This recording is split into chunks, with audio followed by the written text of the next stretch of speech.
Hi everyone, this is Godhuli. I just want to tell my viewers some things I was merely a novice in this field of journalism when I just started and dreamt of going ahead with my career. I grew up seeing his discussions and debates. That what made me into the nitty-gritty of my reportage. Now, who is this he?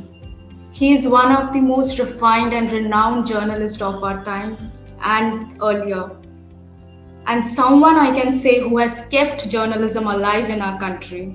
He's none other than Rajdeep Sardesai. So thank you so much for speaking to me. Thank you, Goludi. Thank you very much for having me.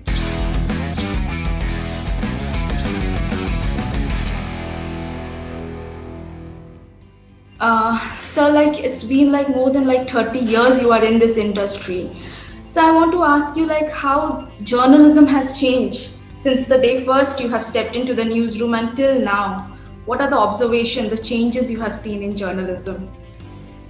It's when I think about 1988, when I joined journalism, it seems like another age. There was I joined the Times of India. We were on typewriters. There were no computers in the office. In fact, I think computers came in either 89 or 90 for the first time into the office. And there were a lot of protests from reporters saying they thought that the computers would mean loss of jobs. So I belong to the era where the newspaper was laid out on a bromide. You cut little pieces of paper and you stuck them, and that's how the page was made. So the page was also physically made on these bromide iron sort of sheets almost. From there to where we are today, where we have 424 by 7 channels, where when I started there was just Doordarshan. This is a new world, today journalism is now media 360. You can be on Instagram, Facebook, you can be doing a Zoom conversation. It's available on a mobile next to you. Each of us is a citizen journalist. So I think from that age where there was journalism was one-way communication only through a newspaper principally, to today's day and age where technology has taken over, the very nature of the profession has changed for the good and the bad. So, coming to democracy, do you really think that it is still alive in our country in the present situation? Of course it is. I am at the end of the day an optimist about this country called India. We are a 50-50 country where whatever is true, the equal and opposite can also be true. So you could argue that democratic institutions are under strain, and that is true. But you could equally argue that India still has a relatively strong democratic edifice. I would like to believe that yes, while democratic institutions are increasingly under pressure, I refuse to accept that democracy has collapsed in India. I just still have faith in the citizenry of 130, 1.3 billion people. I just would like to believe that 130 crore people are not a herd of sheep. They will have a voice, and that voice will reflect in some form or the other. We are a messy democracy. We are an incomplete democracy.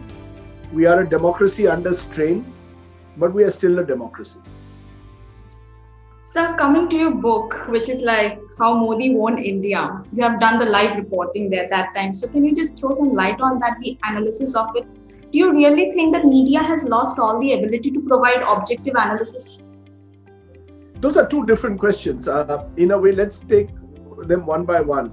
Yes. Look, the book itself is part of a journey which began with my coverage in a way of the 2014 elections, where I wrote the book, The Election That Changed India, and then the 2019 book, How Modi Won India. Because I do believe that we have seen a tectonic change in Indian politics in the last decade. The end, in a way, I wouldn't say the end, but certainly the decline of the Congress system, where the Congress was this dominant party of India, and now replaced by the rise of the BJP as the dominant party, I thought is fascinating. So I thought I need to capture that. And since in a way my journalistic career has almost mirrored that of Narendra Modi. I mean, one of the first politicians I met was Mr. Modi in 1990 during the Rath Yatra. So I thought it was it was a way of sort of taking the viewer or the reader through Indian politics from the 1990s really till 2019. So 2014 election that changed India, the first time the BJP gets a majority, and then 2019 where they retain power are important elections.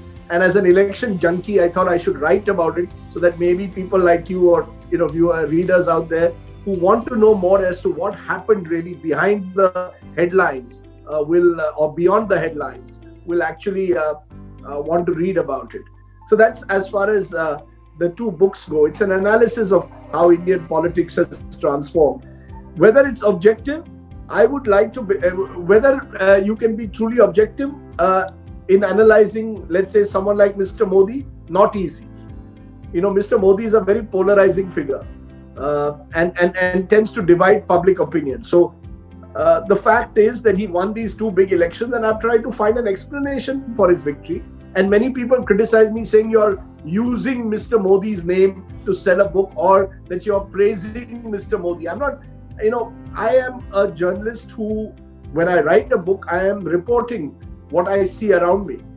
In fact, I've been very critical of the Congress and Rahul Gandhi and the way they ran their election campaigns. That doesn't mean that, I am anti-Rahul or anti-Congress. I am a journalist reporting what I see.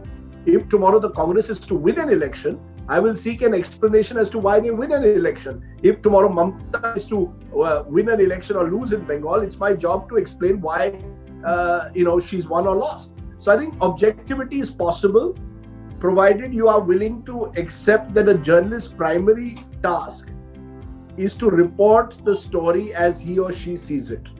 That you are not the story. The journalist is not the story. It's not for the journalist to become the story or for the journalist to impose his or her views on the reader or the viewer. We are not gods. We are the cockroaches in the system. The cockroach observes. So if you are willing to observe, if you are willing to analyze, then I do believe it is possible to be objective even in today's polarized times. Okay. So one more thing, what was the core issue in the 2019 election? Was there a development agenda or any personal pride into it? Look, every election is different to the other.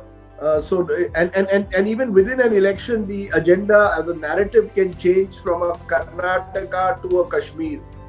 Different parts of the country may have different dominant narratives.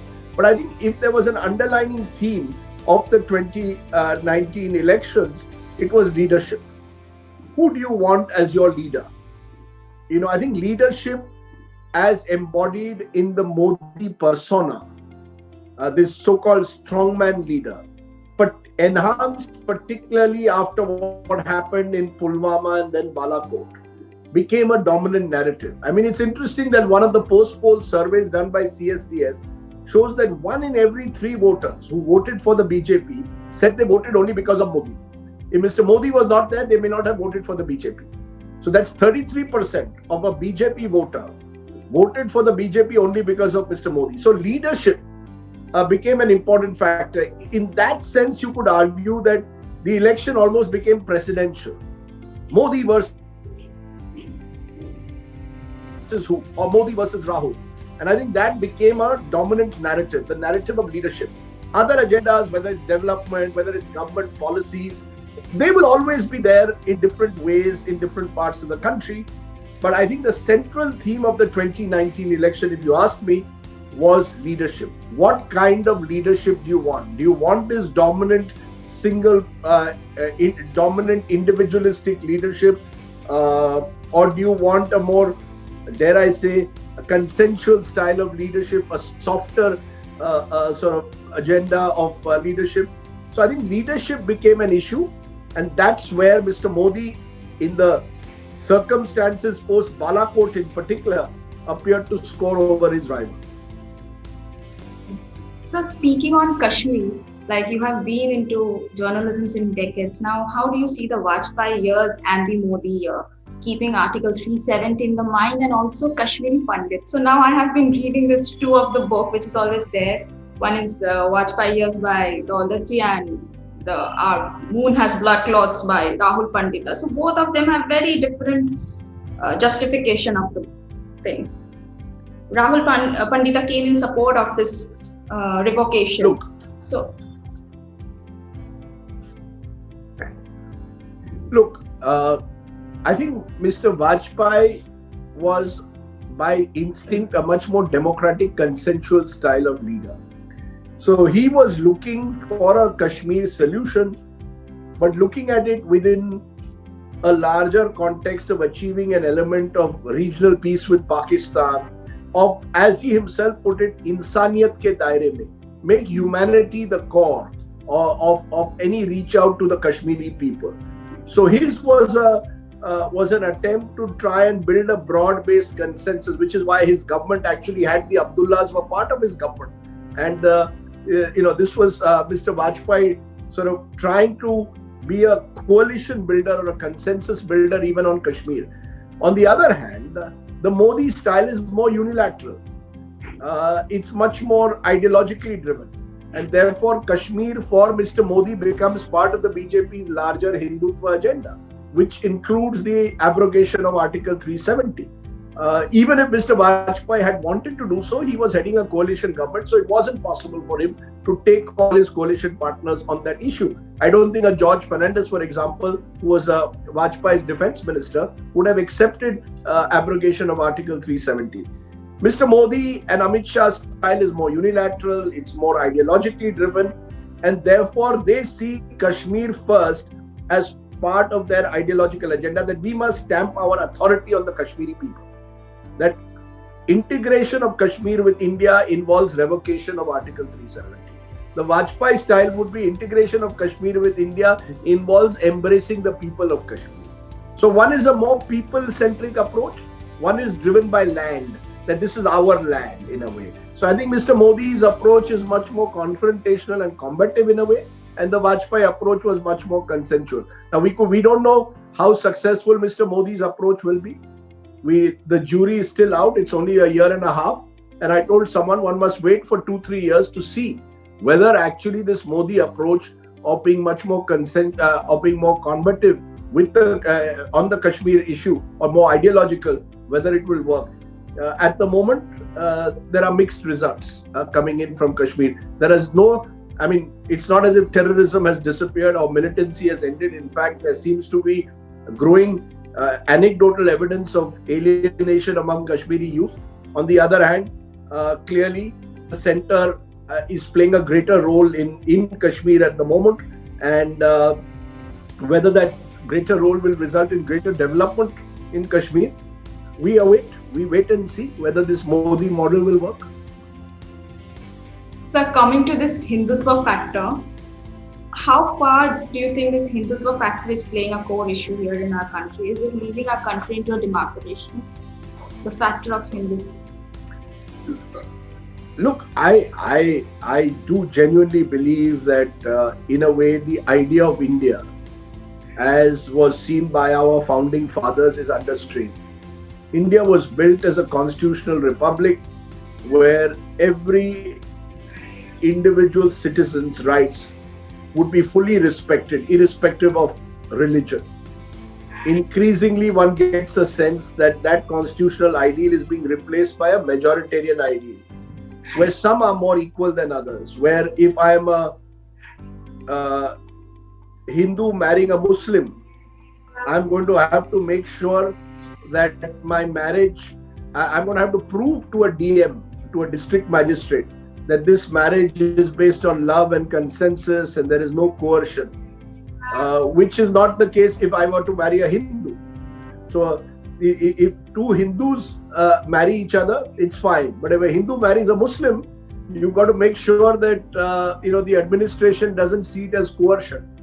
And that, to my mind, is essentially anti-constitution, because it is creating two categories of citizens. Why should an interfaith marriage be seen as any different to a marriage between two people of the same community? Love crosses all barriers. So I think that is just one example But I increasingly sense that, and we saw this even with the Citizenship Amendment Act, or the kind of language that is used today in our politics, seemingly suggests that some are more equal than others. And that is worrying, because that is not, to my mind, what our constitution makers wanted. That is the idea of Pakistan.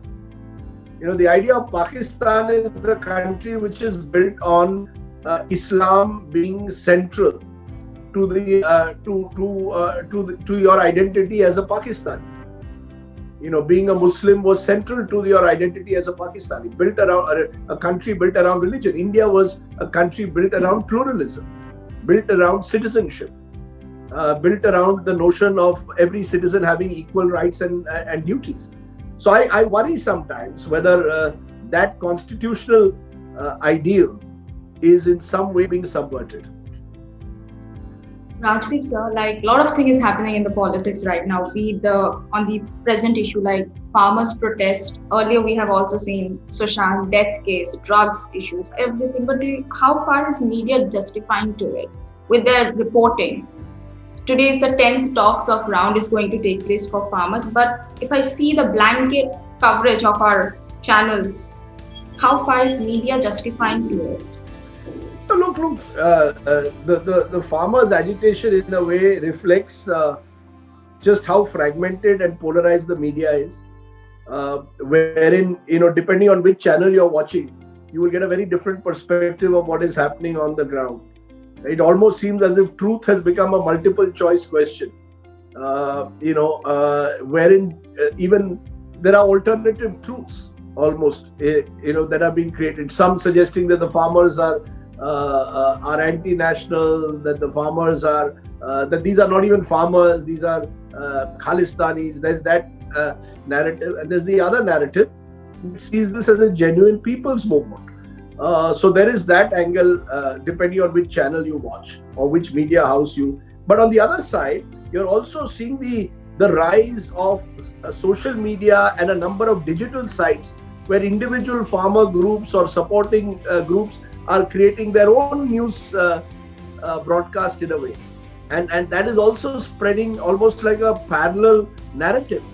So you have technology now for making everyone, as I said earlier, a citizen journalist. So I think the farmers' agitation reflects two trends. One is mainstream media being polarized along clear agenda-driven lines, and the rise of an alternate media, which is much more citizen-centric, which also is providing more and more views from below, from the ground, from what the farmers actually feel and say. And that's also available now to you on a mobile next to you. So I think you're seeing both these trends emerging. So one more thing, like when I was going through one of your speech, you have focused on the factor of Modi Shah. So how far after this 5 years, how do you think the relationship is going to continue? Is it going the Mosha factor? The Mosha factor, they run the country. They're the two most powerful people in the country at the moment. And it's unique in a way because you've got a Jugalbandi. People talk about Advani ji and Vajpayee ji. But Advani ji and Vajpayee ji were basically of the same age group, more or less the same age group. And they sort of grew up almost as peers, building the party together. Between Mr. Modi and Mr. Shah, there's a 14-15 year age difference. So it's very much Mr. Modi as the leader and Mr. Shah almost like his sort of Svengali, his sort of Man Friday, there to do whatever the big boss wants. And he's the implementer in a way, while Mr. Modi is the sort of is the face. So you've got the face and the implementer working in reasonable harmony. And in that sense, a rather unique combination where power is centered around two individuals so firmly. Do you really think can Mamata Banerjee outcast the OIC fit here in Bengal to stop BJP?